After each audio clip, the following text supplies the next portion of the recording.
다른 공부들을 할 때 자주 인용되는 책들을 위주로 가져와 봤어요. 한 번만 알아두면 피가 되고 살이 되는 책들, 지금부터 하나하나 살펴볼게요.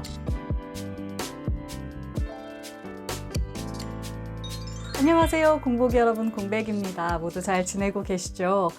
날이 많이 선선해졌습니다. 책 읽기 좋아지고 있죠? 자, 오늘은요, 제가 고전 문학에 대한 이야기들을 한번 나눠보려고 합니다. 3-4권쯤 소개해 드릴 건데, 이게 다 어떤 책들이냐? 다른 공부들을 할 때 자주 인용되는 책들을 위주로 가져와 봤어요. 그러니까 뭔가 알아두면 굉장히 유용하고 쓸모있는 책들입니다. 이 책들, 그리고 이 책에 나오는 주인공들, 작가가 너무너무 유명하고 중요한 나머지 장르를 불문하고 이 책들에 대한 내용이 후대에 계속 등장을 하거든요. 그래서 이걸 알아두고 있으면 다른 책들을 이해할 때 굉장히 도움이 많이 될 거예요. 한 번만 알아두면 피가 되고 살이 되는 책들, 지금부터 하나하나 살펴볼게요.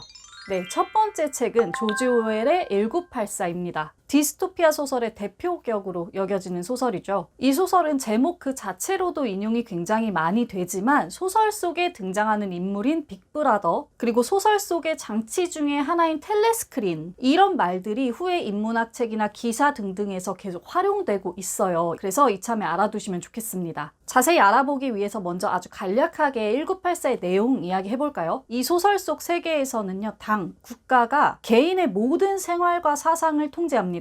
모든 사람들이 오로지 국가만을 사랑하고 추종해야 하는데요. 주인공인 윈스턴이라는 인물도 이 당에 소속되어서 일하고 있는 인물이에요. 이 사람이 하는 일이 뭐냐? 과거의 신문기사나 기록들 있죠. 이런 것들을 다 찾아내서 당에게 유리하게 바꿔놓는 일을 해요. 이 부서의 이름이 아이러니하게도 진리부인데, 이 진리부의 수정과 왜곡을 통해서 당은 완전 무결한 어떤 과거를 갖게 되는 거죠. 반면 진리부에서 관리할 수 없는 어떤 개인의 기록, 일기라든지 아니면 당의 사상에 방해가 되는 책들은 아주 철저하게 유통과 사용이 금지되어 있습니다. 자, 이렇게 모든 것이 감시되고 있는 상황이니까 이 사람들의 행동을 감시할 수 있는 무언가가 있어야겠죠. 이게 바로 텔레스크린입니다. 이 텔레스크린은 우리가 흔히 아는 CCTV와 TV를 합친 거예요. 당의 사상을 선전하는 방송용 기기로도 사용이 되고, 반대로 당원들을 감시하는 카메라로도 사용이 됩니다. 이 기기는 함부로 끌 수가 없어서 24시간 내내 사람들을 감시하고 당의 사상을 내보냅니다. 자, 그렇다면 이들을 그렇게 감시하는 자가 누구냐? 이 사람이 당의 지도자인 빅브라더입니다. 전지전능하고 절대 권력을 가진 사람으로 소설 내에서 계속 언급이 되고 있어요. 1984의 이런 세계관, 특히 빅브라더와 텔레스크린의 존재는 후에도 계속 많이 인용이 되고 있습니다. 특히 기술로 정보를 독점하고 사회에서 뭔가 권력을 잡아서 휘두르려고 할 때, 이럴 때 많이 인용이 돼요. 그래서 뭐 기사 같은 데 보면 1984의 세계처럼, 빅브라더처럼, 텔레스크린처럼 이런 얘기가 많이 나옵니다. 제 체감상 정말 자주 인용되는 책들 중에 하나이기 때문에 혹여나 아직 1984를 읽어보지 않은 분들이 있다면 꼭 읽어두시면 좋을 것 같아요. 한 번을 읽어도 굉장히 오랫동안 좋은 작용을 하는 책이거든요. 절대 권력과 언론 통제, 그리고 감시 등의 키워드와 어울려서 항상 등장하는 책, 조지 오웰의 1984 먼저 소개해드렸습니다. 다음 책으로 넘어가 볼게요. 네, 다음 책입니다. 책과 더불어서 이 작가의 이름이 엄청나게 자주 인용이 되죠. 바로 프란츠 카프카입니다. 유명한 작품들이 많지만요, 자주 인용되는 작품인 소송이랑 변신을 위주로 알아볼게요. 아마 책들 읽으시다 보면 종종 카프카적인 이라는 단어를 마주하시게 될 거예요. 말 그대로 작가의 이름과 작가가 만든 세계가 어떤 현상이나 상황을 표현하는 말이 되어버린 건데요. 카프카의 작품들을 들여다보다 보면 이 카프카적인 이라는 말이 무슨 말인지 이해할 수 있게 될 거예요. 요 말을 설명할 때 가장 좋은 작품이 소송이라서 요거 먼저 소개해 드릴게요. 카프카의 작품은요, 사실 줄거리를 길게 소개할 것도 없습니다. 소송의 주인공은 요제프 K라는 인물인데요. 어느 날 영문도 모르고 누군가에게 어떤 죄로 기소된 후에 체포돼요. 자기를 고발한 게 누군지도 모르고요. 죄명이 뭔지도 모르고 심지어 죄가 있는지 없는지조차도 모르고 있는 상태예요. 그냥 진짜 아무것도 모른 채로 구속되어서 감시를 계속 받고 있는 상황인 거죠. 이 요제프 K가 아무리 법조인들이랑 접촉을 해보고 법정에 찾아가 봐도 아무런 소용이 없습니다. 이렇게 점점 소용돌이 같이 아무것도 알 수 없는 상태로 죄수의 늪에 빠져들면서 이 소설이 이제 진행이 되게 되죠. 이게 바로 소송의 줄거리입니다. 아주 갑갑하고 간단하죠. 자, 그러면 이번에는 카프카의 변신이라는 작품 아주 간단하게 얘기해 볼까요? 정말 유명한 책이죠. 주인공은 그레고르 잠자라는 인물입니다. 그는 아주 성실하게 일하면서 이 가족들을 책임지고 있는 사람인데요. 이 사람이 자고 일어나 보니까 갑자기 굉장히 큰 벌레가 되어 있는 거예요. 아까 소송 때와 마찬가지로 이유도 알 수가 없어요. 이 벌레가 너무 혐오스럽게 생겨서 가족들도 다 외면을 하고요. 겨우겨우 여동생에 의해서 밥을 얻어먹고 힘들게 지내고 있기는 한데 이조차도 이제 점점 상황이 안 좋아지죠. 이 그레고르 잠자는 출근도 못하고 가족의 생계를 책임지지도 못하는 상태에서 이유도 모른 채 벌레가 돼서 미움을 받고 또 파국으로 치닫게 됩니다. 이 그레고르 잠자라는 인물과 변신이라는 작품이 너무 상징적이다 보니까 이 주인공의 이름 자체도 굉장히 많이 인용이 돼요. 이것도 기억해두면 좋겠죠. 자, 이렇게 카프카의 두 소설을 함께 봤는데 내용은 완전히 다르지만 뭔가 분위기상 좀 통하는 게 있죠. 이성적으로 해결이 되는 일도 아니고 설명도 안 되고 앞뒤도 안 맞고 말이 안 되는 어떤 상황이 일어났는데 이유도 모른 채로 계속 개미지옥처럼 빨려 들어가서 파국에 치닫는 이런 갑갑하고 암울한 상태, 이것이 바로 후에 카프카적인이라고 말하는 상태가 됩니다. 실존주의 문학에서는 부조리라고도 이야기를 해요. 같이 자주 쓰이는 표현이니까 함께 알아두면 좋겠습니다. 카프카의 책들은 뭔가 시종일관 우울하고 답답하기는 한데 읽어내리는 데는 또 어렵지 않아요. 재미가 있거든요. 게다가 지금 말씀드린 것처럼 다른 작품들에서도 그리고 다른 어떤 인문학적인 지식으로도 많이 배경이 활용이 되기 때문에 여러분들이 한 번쯤 읽어놓고 공부해 두신다면 좋겠습니다. 카프카적인 그리고 부조리함이라는 용어와 함께 사용되는 프란츠 카프카의 작품 2개 알아봤고요. 또 다음 책으로 넘어가 볼게요.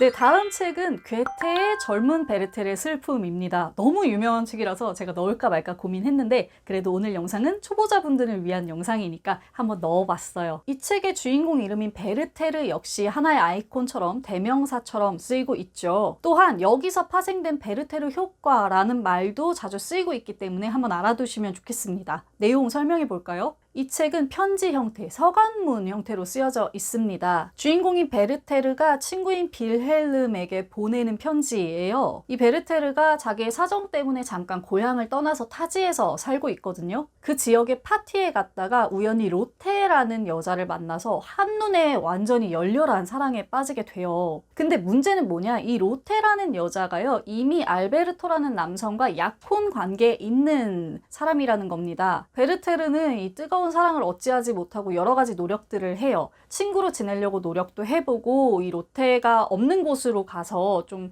사랑의 영역에서 벗어나려는 노력도 해보지만 결국에는 전부 다 실패하고 로테의 곁을 맴돌게 됩니다. 이러한 상황이 정혼자가 있는 로테한테 그렇게 좋지 않았겠죠. 이렇게 상황이 여러모로 악화되니까 베르테르는 권총 자살을 해서 자신의 삶과 사랑을 동시에 끝내버립니다. 이게 바로 젊은 베르테르의 슬픔의 내용이에요. 자, 내용이 이렇다 보니까 이 베르테르라는 이름은 상황이 별로 좋지 않은 굉장히 절망적인 짝사랑을 하는 사람에게 주로 붙여집니다. 비유로 아주 많이 쓰이게 되죠. 게다가 이 소설이 출간된 후에 이런 베르테르의 모습을 흉내내고 베르테르처럼 자살하는 사람들이 많이 늘었었다고 해요. 요거는 뭐 사실관계가 약간 불분명한 것 같긴 하지만 어쨌든 그래서 베르테르 효과라는 말도 생겼습니다. 사회적으로 유명한 사람이 사망했을 때, 특히 자살로 생을 마감했을 때 여기에 심리적인 동요를 느낀 사람들이 함께 자살 시도를 하는 그런 경우를 베르테르 효과라고 이야기를 하죠. 우리나라의 경우에도 좀 세간에 유명한 분들이 자살을 했을 때 그 기사에서 계속 베르테르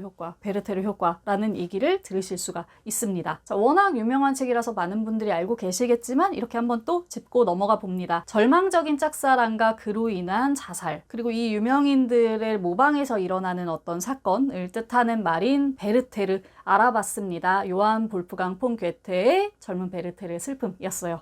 네, 마지막 책입니다. 귀스타브 플로베르의 마담 보바리 소개해 드릴게요. 이 소설의 주인공 이름이 보바리인데요. 그 이름 자체로도 많이 인용이 되고 보바리즘이라는 말로도 자주 인용이 돼요. 소설 내용 한번 간단하게 살펴볼까요? 작품의 주인공은 엠마라는 여성입니다. 굉장히 미인으로 묘사가 되고요. 어딘가 좀 지나치게 낭만적인 인물이에요. 항상 굉장히 짜릿하고 아름다운 삶을 꿈꾸고 지루한 걸 못 참고 뭔가 일상적인 것들의 실증을 잘 느끼고 약간 이런 캐릭터거든요. 이 엠마가 샤를 보바리라는 인물과 결혼을 하게 됩니다. 샤를은 의사인데요. 전처와 먼저 사별하고 나서 오랫동안 흠모해왔던 엠마와 이제 재혼을 한 상태인 거예요. 샤를은 굉장히 꾸준하고 성실하게 일을 하는 사람이고 나름대로 선한 인물이기도 해요. 그렇지만 엠마에게는 좀 너무 지루한 상대입니다. 결혼 후에 이 샤를이 보여주는 뭔가 둔하고 무뚝뚝하고 재미없는 모습에 엠마가 좀 질려버리는 거죠. 상황이 이렇다 보니까 엠마는 점점 사교계 생활로 빠져듭니다. 그 사교계의 화려함에 완전히 매혹이 되고 자신 역시 늘 그렇게 화려하고 불꽃 튀는 삶을 살고 싶다는 생각에 빠지게 돼요. 이 욕망이 너무 간절해서 다른 쪽으로 발현이 되는데 다른 남자들을 만나서 불륜을 저지르기도 하고요. 그 와중에 자신을 치장하느라고 엄청난 양의 빚을 지기도 해요. 이로 인해서 샤를 보바리와 엠마 보바리가 점점 파국으로 치닫는 내용이 이 마담 보바리의 주요 내용입니다. 마담 보바리의 이러한 이름은요, 보바리즘이라는 말로 좀 많이 사용이 돼요. 소설 속의 엠마처럼 자신이 그리는 환상이나 환영을 쫓아서 실제 자기의 모습과는 다른 모습에 집착하게 되는 현상을 말하거든요. 그리고 더불어서 이 마담 보바리라는 이름은 환상과 허영에 빠져서 과도하게 사치를 부리는 이런 사람들을 말할 때도 자주 인용이 되는 이름입니다. 물론 소설을 읽어보면 이것보다 훨씬 더 다층적이고 섬세한 감정과 사연이 있긴 하지만요. 자, 이렇게 보바리즘이라는 용어와 함께 기스타브 플로베르의 마담 보바리까지 살펴봤습니다.